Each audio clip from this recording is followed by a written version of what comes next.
তো গাইস আপনারা যদি কিল ফিডের দিকে লক্ষ্য করেন দেখতে পারবেন আমাদের ম্যাচে পড়ে যায় লাকা গেমার গাইস, কিন্তু কপালবশত গাইস আমাদের এই ম্যাচের মধ্যে পড়ে যায় আরো একটা না দুইটা না তিনটা নাম্বার হ্যাকার গাইস, যার কারণে আমাদের পক্ষে গাইস কন্টেন্ট বানানো খুবই কষ্টকর হয়ে গেছে গাইস। কারণ কিভাবে করে কন্টেন্ট বানাবো, প্রত্যেকটা ম্যাচের মধ্যে প্রত্যেকটা স্কোয়াডে 4 থেকে 5টা করে হ্যাকার থাকে, মানে বলার বাহিরে প্রতি ম্যাচের মধ্যে 5 থেকে 6টা করে হ্যাকার থাকে।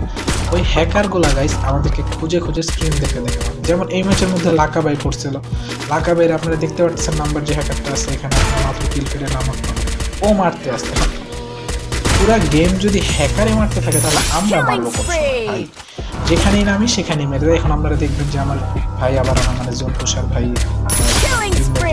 আমার রিভাইভ দেয়, আমি আকাশ থেকে ভাই নামতে পারি না, ঠিক ওই মোড়টা আমাকে আবার হ্যাকার মেরে দেয়।